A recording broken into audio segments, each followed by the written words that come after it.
In 1922, violence broke out between Irish and Italian gangs.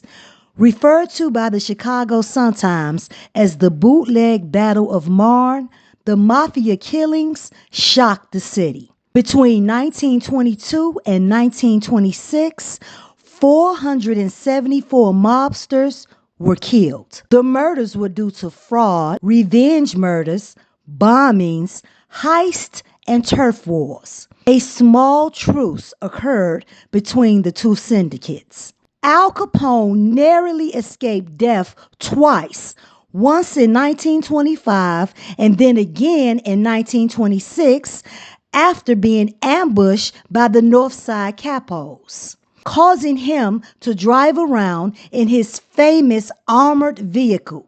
It was a 3.5-ton Fortress made by Cadillac. On February 14th, 1929, 7 men associated with the Irish gang, ran by George Bugs Moran, were shot to death by several men posing as police. This became known as the St. Valentine's Day Massacre. From 1924 to 1930, Chicago gained a reputation for violence and lawlessness, which coincided with the reign of crime lord Al Scarface Capone, who took over for his boss, Johnny Torrio, in 1925 when Torrio retired after he was seriously injured in an assassination attempt in 1924. Prohibition was passed in 1920 with the 18th Amendment. Prohibition banned the manufacture, transportation, and sale of intoxicating liquors. This increased the earnings of gangsters through bootlegging, which was the illegal manufacture and sale of alcohol, speakeasies, or illicit drinking establishments, as well as gambling and prostitution.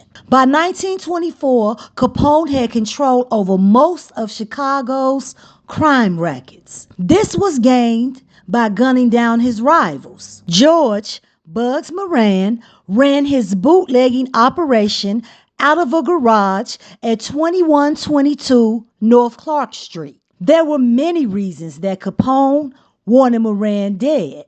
Both men were vying for control of the bootleg trade. Moran had also been muscling in on Capone's dog track in Chicago and had taken over several saloons ran by Capone, claiming that the saloons were in Moran's territory.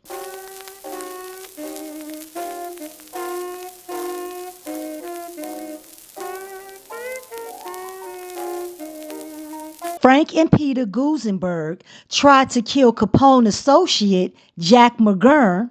The Northside Gang also killed Patsy Lolordo and Antonio the Scourge Lombardo. It was common knowledge that Moran was hijacking Capone's Detroit-based liquor shipments. Moran's men were lured with the promise of a stolen cut-rate shipment of whiskey supplied by Detroit's Purple Gang, associated with Capone. The Gusenberg brothers were supposed to drive 2 empty trucks to Detroit that day to pick up 2 loads of stolen Canadian whiskey. The plan was to lure Moran to the SMC garage. The victims were well-dressed,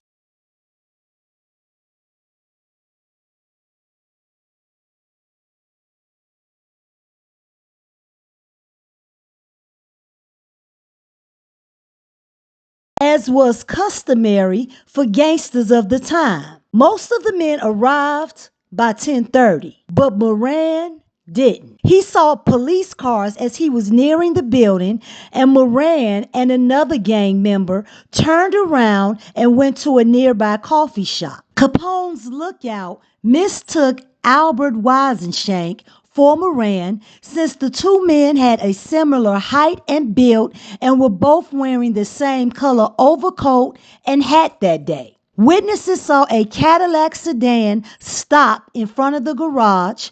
4 men got out and walked inside.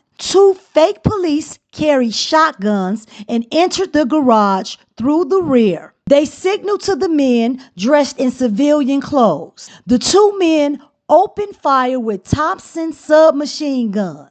They sprayed the victims from left to right. Two shotgun blasts all but obliterated the faces of John May and James Clark. Then the men dressed as cops walked the men dressed in civilian clothes out with their hands up as to imply that they were being arrested. The only survivor was Highball, May's dog. Frank Gusenberg, despite being shot 14 times, was still alive. When asked by the police who shot him, he said, "No one.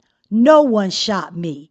And his alleged last words were, "I ain't no copper." He died 3 hours later, refusing to identify his killers. Capone was immediately suspected of the crime, but had an airtight alibi as he was at his home in Miami during the murders. It was also speculated that members of Detroit's Purple Gang were involved in the slayings.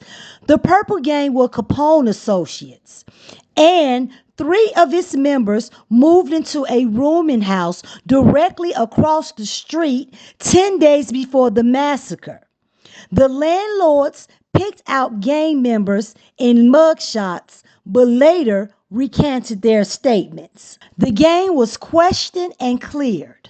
On February 22nd, police were called to a garage on Wood Street, where they found a 1927 Cadillac sedan disassembled and partially burned, and determined the car was used by the killers to Claude Maddox, a former gangster with ties to Capone's gang, the Purple Gang, and the St. Louis Egan Rats. The Egan Rats was a high-powered Irish, Jewish, and Italian organized crime gang from St. Louis, founded by Thomas Kenny, who was a Missouri senator, and Thomas Egan.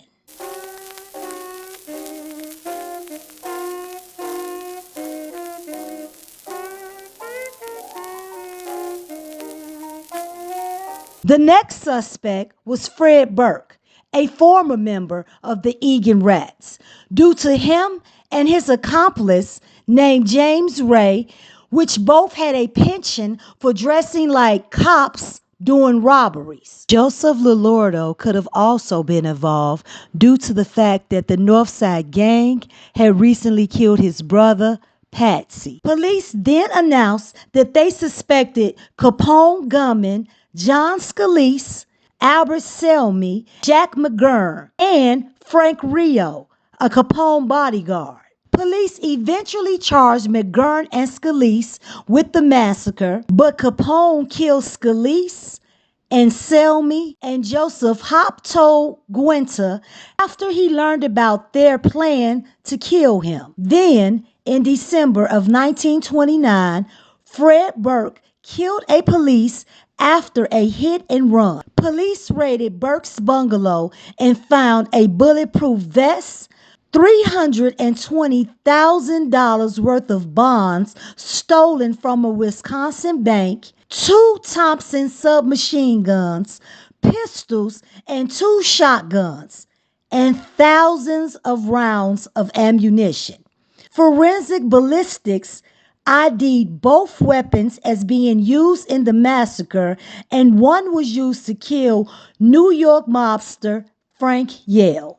Burke was caught a year later and sentenced to life in prison. He died in prison in 1940. On January 8, 1935, Byron Bolton was taken into custody by federal agents. Bolton was an associate of the Egan Rats and the valet of Chicago hitman Fred Getz. Bolton claimed that he, Getz, Burke, and several others were responsible for the massacre. The FBI had no jurisdiction in a state murder, so they kept Bolton's revelations secret until it was reported in the Chicago American. The newspaper claimed the crime was solved. Bolton said the plan was hatched in October or November in 1928 by Getz, Capone, Frank Nitti, Burtz, Gus Winkler, Louis Campagna, Daniel Soretti, William Pacelli, and himself. Both said that the actual killers were Burke, Winkler, Getz, Robert Carey, Raymond Crane Neck Nugent, and Claude Maddox. Bolton claimed that he and Jimmy Moran, no relation to Bugs Moran, were supposed to watch the SMC garage and phone signal the killers when Bugs Moran arrived. Police found a letter that was addressed to Bolton in the lookout nest and a prescription that was also Bolton's. A sedan owned by Claude Maddox after the massacre had an address book belonging to Albert Weinshake in the car. Bolton mistook one of Moran's men to be Moran and signaled the killers at the Circus Cafe. They only planned to kill Moran and 2 or 3 of his men, but it ended up being 7 men inside of the garage. They decided to kill them and to get out fast. Bolton claimed that Capone was furious for this mistake and wanted to kill him, but Gatz talked him out of it. Bolton's claims were corroborated by Gus Winkler's widow, Georgette, in an official FBI statement and in a 4-part True Detective magazine over 1935 and 1936. She claimed her husband was in a special crew used by Capone for high-risk jobs called the American Boys. Bolton's statements were also backed by William Jury, a Chicago detective. Despite Bolton's statements, no action was taken by the FBI. All the men were dead by 1935 except for Burke and Maddox. Bugs Moran died on February 25th, 1957 of lung cancer while imprisoned at the federal penitentiary in Leavenworth, Kansas. And Al Capone, referred to as Public Enemy Number 1 in 1930, was convicted on 5 counts of tax evasion and sentenced to prison. He was released from Alcatraz in 1939 and died with the mental capacity of a 12-year-old in Florida on January 25th, 1947.